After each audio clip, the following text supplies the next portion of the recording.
ಶಾಸಕ ನಾರಾ ಭರತ್ ರೆಡ್ಡಿಯೊಬ್ಬ ಗೂಂಡ.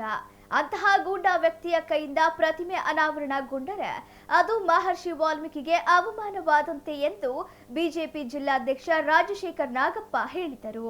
ಸುದ್ದಿಗೋಷ್ಠಿಯಲ್ಲಿ ಮಾತನಾಡಿದ ಅವರು, ಶಾಸಕ ನಾರಾ ಭರತ್ ರೆಡ್ಡಿ ಬಳ್ಳಾರಿ ಜಿಲ್ಲೆಯ ಶಾಂತಿಯನ್ನು ಕೆಡಿಸುವ ಉದ್ದೇಶದಿಂದ ಗಂಗಾವತಿ ಶಾಸಕ ಜನಾರ್ದನ ರೆಡ್ಡಿ ಹಾಗೂ ಮಾಜಿ ಸಚಿವ ಶ್ರೀರಾಮುಲು ಅವರ ಮನೆಗಳ ಮುಂದೆ ಉದ್ದೇಶಪೂರ್ವಕವಾಗಿ ಬ್ಯಾನರ್ಗಳನ್ನು ಅಳವಡಿಸಿ ಗಲಾಟೆ ನಡೆಸಿದ್ದಾರೆ ಎಂದು ಆರೋಪಿಸಿದರು. ಈ ಗಲಾಟೆಯಲ್ಲಿ ಅವರದೇ ಪಕ್ಷದ ಕಾರ್ಯಕರ್ತನ ಹತ್ಯೆ ಮಾಡಿಸಿ ಜಿಲ್ಲೆಯಲ್ಲಿ ಶಾಂತಿ ಮತ್ತು ಸುವ್ಯವಸ್ಥೆ ಕದಡುವಂತೆ ಮಾಡಿದ್ದಾರೆ. ಮುಖ್ಯಮಂತ್ರಿ ಸಿದ್ದರಾಮಯ್ಯ ಅವರು ತಕ್ಷಣವೇ ನಾರಾ ಭರತ್ ರೆಡ್ಡಿಯನ್ನು ಶಾಸಕ ಸ್ಥಾನದಿಂದ ಅನರ್ಹಗೊಳಿಸಬೇಕು ಎಂದು ಒತ್ತಾಯಿಸಿದರು. ಇನ್ನು ಸಿದ್ದರಾಮಯ್ಯ ಅವರು ತಾವು ವಿರೋಧ ಪಕ್ಷದ ನಾಯಕರಾಗಿದ್ದಾಗ ಕಂಪ್ಲಿ ಶಾಸಕರು ಅನುಚಿತ ವರ್ತನೆ ತೋರಿದ್ದಾರೆಂದು ಬಳ್ಳಾರಿಗೆ ಪಾದಯಾತ್ರೆ ನಡೆಸಿ ಜನರ ಮುಂದೆ ನಾಟಕ ಮಾಡಿ ಅಧಿಕಾರ ಪಡೆದಿದ್ದು, ಈಗ ಯಾವ ನೈತಿಕತೆ ಮೇಲೆ ಈ ಗೂಂಡಾ ರಾಜಕಾರಣಿಯನ್ನು ಇಟ್ಟುಕೊಂಡು ಸರ್ಕಾರ ನಡೆಸುತ್ತೀರಾ ಎಂದು ಪ್ರಶ್ನಿಸಿದರು. ಜನಜೀವನಕ್ಕೆ ಒಂದು ಮಾರ್ಗದರ್ಶನ ಮಾಡಿದಂಥ ರಾಮಾಯಣ ಕೃತಿಯನ್ನು ನಮ್ಮೆಲ್ಲರಿಗೆ ಮುಟ್ಟಿಸಿದಂಥ ಮಹರ್ಷಿಗಳು, ರಾಜರ್ಷಿಗಳು, ಆದಿಕವಿಗಳು ಅಂತ ಹೇಳುವಂಥ ವಾಲ್ಮೀಕಿಜಿಯವರ ಪ್ರತಿಮೆಯನ್ನು ಬಳ್ಳಾರಿಯಲ್ಲಿ ಮಾಡ್ತಾ ಇದ್ದಾರೆ, ಅನಾವರಣಗೊಳಿಸ್ತಾ ಇದ್ದಾರೆ. ಈ ಒಂದು ಅನಾವರಣವನ್ನು ಇಂಥ ಮಹಾನ್ ವ್ಯಕ್ತಿಯ ಪ್ರತಿಮೆಯ ಅನಾವರಣದ ಸಂದರ್ಭದಲ್ಲಿ ಆಗಿರುವಂಥ ವಿಚಾರವಾಗಿ ಮಾತಾಡಲಿಕ್ಕೆ ಇಷ್ಟಪಡ್ತೀನಿ. ಜೊತೆಗೆ ಈ ಒಂದು ಘಟನೆ ಬಗ್ಗೆ ನಾನು ಮಾತಾಡಲಿಕ್ಕೆ ಇಷ್ಟಪಡ್ತೀನಿ. ಹಾಗೆ ಈ ಒಂದು ಶಿಲ್ಪವನ್ನು ಅರುಣ್ ಯೋಗಿ ರಾಜ್ರವರು ಮೈಸೂರಿನ ಕೆತ್ತನೆ ಮಾಡಿರೋಂಥ ನಮ್ಮ ರಾಮಲಲ್ಲಾನ ಮೂರ್ತಿಯನ್ನು ಕೆತ್ತನೆ ಮಾಡಿದಂಥ ಯೋಗಿರಾಜ್ ಅವರು ಕೂಡ ಇದನ್ನು ಕೆತ್ತನೆ ಮಾಡಿದ್ದಾರೆ. ಇಂತಹ ಐತಿಹಾಸಿಕ ಒಂದು ಸಂದರ್ಭದಲ್ಲಿ ಕೇವಲ ಬ್ಯಾನರ್ ವಿಚಾರವಾಗಿ ಅಲ್ಲಿಯ ಶಾಸಕರು ಇಡೀ ಬಳ್ಳಾರಿ ಜಿಲ್ಲೆಗೆ ಬೆಂಕಿ ಹಚ್ಚೋ ಕೆಲಸ ಮಾಡಿದ್ದಾರೆ. ಒಂದು ಗಮನಕ್ಕೆ ನಮ್ಮೆಲ್ಲರಿಗೂ ಗಮನಕ್ಕಿರಲಿ, ಒಬ್ಬ ಶಾಸಕರು ಸರ್ಕಾರದ ಶಾಸಕರಾಗಿ ಬ್ಯಾನರ್ ಕಟ್ಟಲಿಕ್ಕೆ ಒಂದೇ ಒಂದು ಪರ್ಮಿಷನ್ ತಗೊಂಡಿಲ್ಲ. ಅಲ್ಲಿಯ ಜಿಲ್ಲಾಡಳಿತ ಈಗಾಗಲೇ ಹೇಳಿದೆ, ನಮ್ಮೆಲ್ಲರ ಗಮನಕ್ಕಿದೆ, ಒಂದು ಗಮನಕ್ಕಿರಲಿ ಅಂತ ಹೇಳಿದ್ದು ನಿಮಗೆ. ಈ ಒಂದು ಬ್ಯಾನರ್ ವಿಚಾರವಾಗಿ ಜಗಳವನ್ನು ಶುರು ಮಾಡಿ ನಾರಾ ಭರತ್ ರೆಡ್ಡಿಯವರ ಆಪ್ತ ಈ ಸತೀಶ್ ರೆಡ್ಡಿಯವರು ರೋಡಲ್ಲಿ ಚೇರ್ ಹಾಕೊಂಡು ಕೂತ್ಕೊಂಡು ಬ್ಯಾನರ್ನ ಕಟ್ಸೋದ್ರ ಮೂಲಕ ಅಂದರೆ ಉದ್ರೇಕಗೊಳಿಸೋ ಕೆಲಸ ಮಾಡಲಿಕ್ಕೆ ಹೋದ್ರು. ಅವರು ಬ್ಯಾನರ್ ಕಟ್ಟೋ ವಿಚಾರ ಅಲ್ಲ, ಅಟ್ಟಹಾಸ ಮೆರಿಲಿಕ್ಕೆ ಹೋಗಿದ್ದಾರೆ. ಡಿ ಕೆ ಶಿವಕುಮಾರ್ ಹೇಳಿದ್ದಾರೆ ಬ್ಯಾನರ್ ಕಟ್ಟಿದ್ರೆ ತಪ್ಪೇನು ಅಂತಂದೇಳಿ. ಸ್ವಾಮಿ, ಬ್ಯಾನರ್ ಕಟ್ಟಿದ್ರೆ ತಪ್ಪಿಲ್ಲ, ಸರ್ಕಾರದ ಒಂದು ಭಾಗ ಇದ್ದೀರಿ, ಪರ್ಮಿಷನ್ ತಗೋಬೇಕು. ಎರಡನೇದು, ಚೇರ್ ಹಾಕ್ಕೊಂಡು ರೋಡಲ್ಲಿ ದಾದಾಗಿರಿ ಮಾಡಿ ಕಟ್ಟೋವಂಥ ಪರಿಸ್ಥಿತಿ ಇತ್ತ. ಎರಡನೇ ಪಾಯಿಂಟ್ ನಮ್ಮೆಲ್ಲರೂ ಗಮನಕ್ಕಿರಲಿ.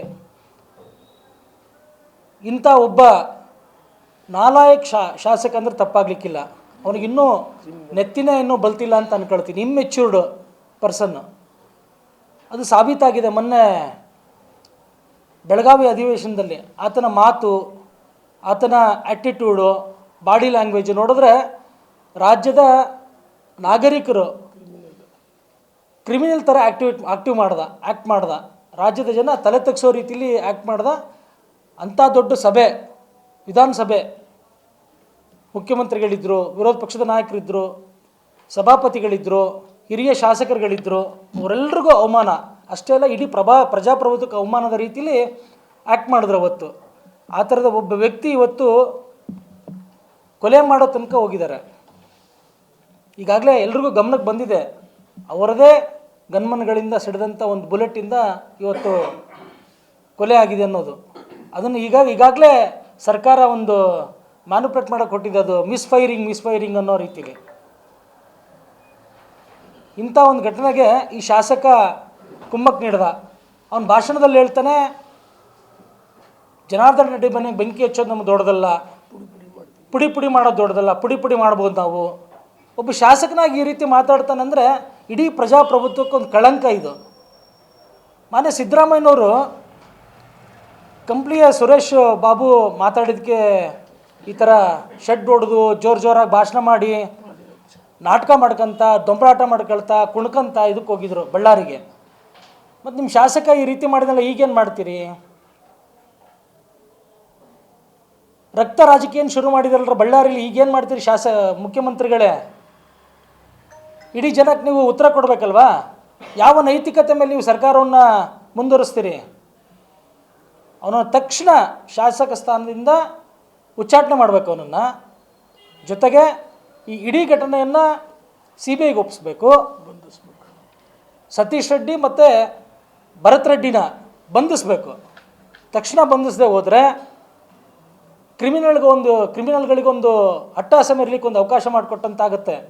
ಅಷ್ಟೇ ಅಲ್ಲ, ನಿನ್ನೆ ಜನಾರ್ದನ್ ರೆಡ್ಡಿ ಅವರು ತೋರಿಸಿದ್ದಾರೆ ಫೋಟೋಗಳನ್ನ, ವಿಡಿಯೋಗಳನ್ನ. ಇವರುಗಳ ಸಂಪರ್ಕ ಡ್ರಗ್ಸ್ ಮಾಫಿಯಾಗಳ ಜೊತೆಗಿರೋಂಥ ಫೋಟೋಗಳನ್ನ ತೋರಿಸಿದ್ದಾರೆ. ದಾವಣಗೆರೆ ವಿಚಾರದಾಗ ಮೊನ್ನೆ ನಾನು ಹೇಳಿದೆ, ಇವತ್ತು ಉಡ್ತಾ ಪಂಜಾಬ್ ಆಗಿಲ್ಲ, ಉಡ್ತಾ ಕಾಂಗ್ರೆಸ್ ಆಗಿದೆ ಇವತ್ತು ಅಂತಂದೇಳಿ. ಇಡೀ ಕಾಂಗ್ರೆಸ್ಸಿನ ಎಲ್ಲರೂ ಇದೇ ರೀತಿ ಕೆಲಸ ಮಾಡಲಿಕ್ಕೆ ನಿಂತಿದ್ದಾರಾ? ಈ ಪ್ರಶ್ನೆ ಇಡೀ ರಾಜ್ಯದ ಜನತೆ ಮುಂದಿದೆ. ಈ ಥರದ ವ್ಯಕ್ತಿನ ಮೊದಲನೇದಾಗಿ ನೀವು ಸಸ್ಪೆಂಡ್ ಮಾಡಬೇಕು, CBI ತನಿಖೆಗೆ ವಹಿಸಬೇಕು. ಅಲ್ಲಿರುವಂಥ ನಮ್ಮ ಭಾಜಪದ ಎಲ್ಲ ನಾಯಕರಿಗೆ ಸೂಕ್ತ ಭದ್ರತೆಯನ್ನು ಒದಗಿಸ್ಕೊಡ್ಬೇಕು ಅಂತ ನಿಮ್ಮ ಮೂಲಕ ಆಗ್ರಹ ಪಡಿಸ್ತೀನಿ.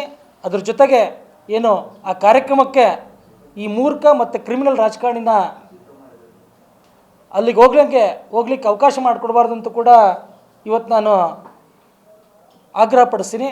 ಈ ವಿಚಾರವಾಗಿ ಭಾರತೀಯ ಜನತಾ ಪಾರ್ಟಿ ತೀವ್ರವಾಗಿ ಆಗ್ರಹ ಪಡಿಸೋದ್ರ ಜೊತೆಗೆ ಖಂಡಿಸ್ತೆ ಅಂತ ನಿಮ್ಮ ಮೂಲಕ ಹೇಳಲಿಕ್ಕೆ ಇಚ್ಛೆಪಡ್ತೀನಿ.